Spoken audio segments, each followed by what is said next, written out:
par une journée lumineuse et ensoleillée, dans un quartier commerçant prestigieux, une scène élégante s'est déroulée à la boutique Elite Fashion Designer. À l'intérieur, une clientèle fortunée parcourait tranquillement les dernières collections de luxe, chaque vêtement plus exquis les uns que les autres. L'atmosphère était raffinée, où les vêtements les plus raffinés rencontraient la clientèle la plus exigeante. Un personnel impeccablement habillé répondait à toutes les demandes, veillant à ce que la boutique maintienne sa réputation de grande classe. Au milieu de cet étalage d'opulence, entra un personnage qui ne semblait pas à sa place. Un jeune homme, vêtu d'un jean simple, d'un t-shirt uni et de baskets, franchit les portes de la boutique avec une confiance tranquille. Son apparence sobre contrastait fortement avec le cadre somptueux et les tenues ostentatoires des autres clients. Cet homme sans prétention n'était autre que Sadio Mané, une star du football dont la présence, bien que méconnue de la plupart des gens dans le magasin, était sur le point de faire sensation. Mané se déplaçait dans la boutique, son attitude calme attirant l'attention de certains clients à proximité. Un groupe d'habitués, dirigé par un homme d'âge moyen nommé Victor, l'a particulièrement remarqué. Connu pour son attitude condescendante et son dégoût pour ceux qu'il considérait en dessous de lui, Victor n'a pas pu s'empêcher de commenter la présence de l'homme. « Que fait quelqu'un comme lui ici ?» Victor marmonna assez fort pour que les autres l'entendent. « Il n'est clairement pas au bon endroit. Ce n'est pas un marché aux puces. » Ses amis rirent, profitant clairement de l'occasion de mépriser le nouveau venu. Une vendeuse, remarquant la tension subtile, s'approcha de Mané avec précaution. « Puis-je vous aider, monsieur ?» demanda-t-elle, même si son ton était empreint d'une pointe de supériorité. « Oui, j'aimerais voir les nouveaux costumes de votre dernière collection, » répondit Mané d'une voix douce, son léger accent ajoutant une couche d'intrigue. L'assistant hésita, momentanément surpris par cette demande. Elle fit une pause avant d'acquiescer et de le guider vers la section créateur du magasin. Pendant ce temps, Victor, toujours enchanté par le moment, murmurait à ses amis, voyons combien de temps il lui faudra pour réaliser qu'il ne peut rien se permettre ici. Alors que Mané inspectait les costumes, chacun de ses mouvements semblait délibéré et précis, son regard scrutant chaque article avec l'attention particulière de quelqu'un qui comprenait vraiment la qualité. Sa présence calme semblait seulement irriter davantage Victor et ses compagnons, leurs remarques murmurées dégoulinantes de mépris. Pourtant, Mané est resté imperturbable, son sang-froid ne faisant qu'approfondir l'intrigue qui l'entourait. Mané s'est ensuite arrêté devant un tailleur particulièrement époustouflant, un modèle exclusif de la dernière collection. Il passa ses doigts sur le tissu, l'évaluant avec l'œil de quelqu'un qui connaissait le savoir-faire. L'assistant, toujours incertain de la situation, revint pour offrir plus d'informations. Ce costume est une pièce unique, monsieur. Son prix est assez élevé, remarqua-t-elle, ses mots laissant entendre subtilement que cela pourrait être hors de portée du jeune homme.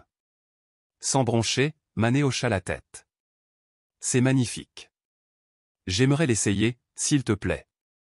Victor, constatant que la situation s'aggravait, se tourna vers le gérant du magasin, Federico. Vous ne pouvez laisser personne venir ici et toucher des produits de luxe comme ça. Que penseront vos clients réguliers ? demanda-t-il, son ton empreint de dédain. Federico, sentant la tension monter, hocha la tête avec raideur. Tu as raison, Victor. Je m'en occupe tout de suite. Alors que Mané sortait de la cabine d'essayage, le costume lui allait comme un gant, accentuant sa silhouette athlétique. Il ajusta le col avec une confiance tranquille, sa présence appelant l'attention. La pièce semblait retenir son souffle. « J'ai bien peur de devoir vous demander de partir, » dit Federico, sa voix trahissant une pointe de nervosité. Ce magasin est destiné aux clients sérieux. Mané se tourna vers lui, l'expression calme mais inébranlable. « Et qu'est-ce qui vous fait penser que je ne suis pas un client sérieux ?» demanda-t-il, sa voix ferme mais remplie d'une autorité tranquille. Federico fut pris au dépourvu par la question. Il balbutia avant de répondre, « Ce costume coûte plus cher qu'une voiture de luxe. » Victor, enhardi par le soutien de Federico, intervint, la voix débordante d'arrogance. « Allez, mon ami. Il est évident que tu n'as pas ta place ici. Pourquoi ne nous évites-tu pas tout l'embarras et ne pars-tu pas ?» Mané croisa les yeux de Victor, son regard inébranlable. « L'embarras, monsieur, ne vient pas de moi, » répondit-il calmement. Une jeune femme, qui observait l'échange avec un malaise croissant, s'avança. « Excusez-moi, mais c'est faux. Vous ne pouvez pas traiter quelqu'un comme ça juste à cause de son apparence, dit-elle d'une voix claire et ferme. Ses paroles semblèrent briser la tension, et bientôt d'autres commencèrent à murmurer en soutien à Mané.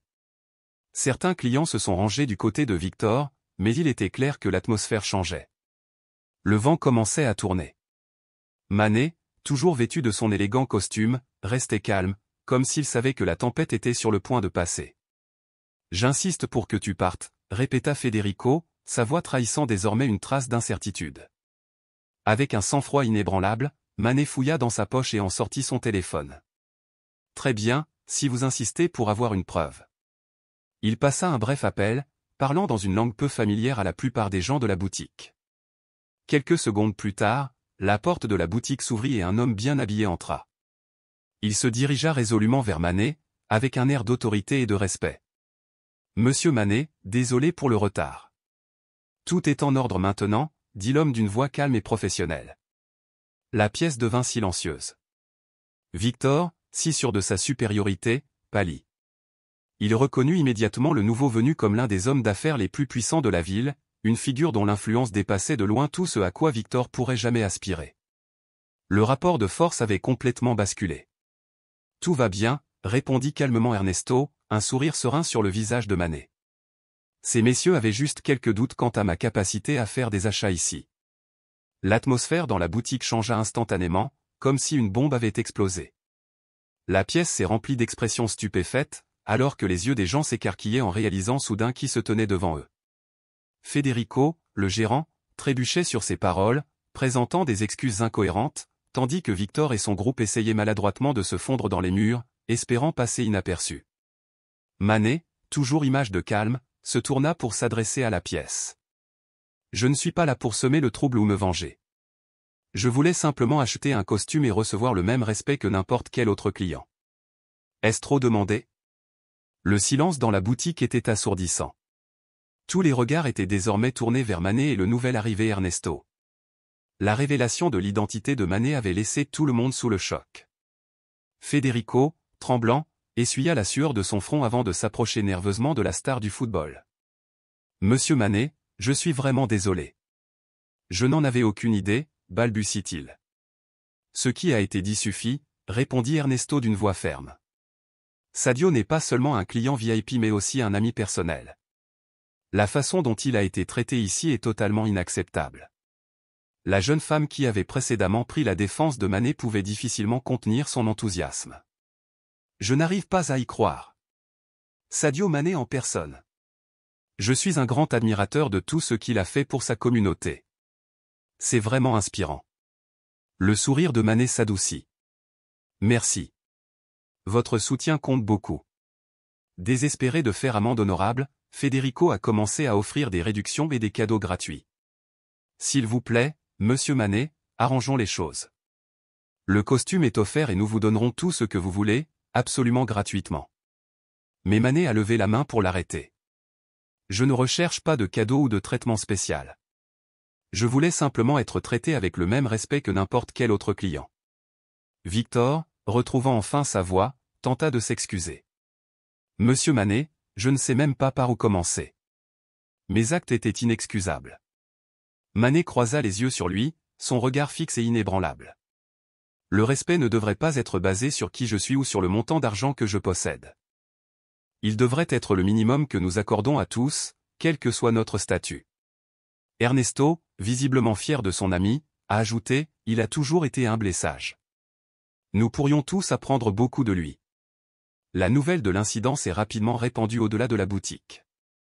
Bientôt, une foule s'était rassemblée dehors, beaucoup tenant des maillots de football, avides d'un autographe. Conscient que la situation avait dégénéré, Mané se tourna vers Federico.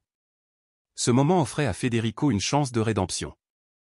Alors que Mané était sur le point de partir, toute la boutique a éclaté d'applaudissements, non seulement pour sa renommée mais aussi pour la puissante leçon d'humilité et de dignité qu'il avait transmise.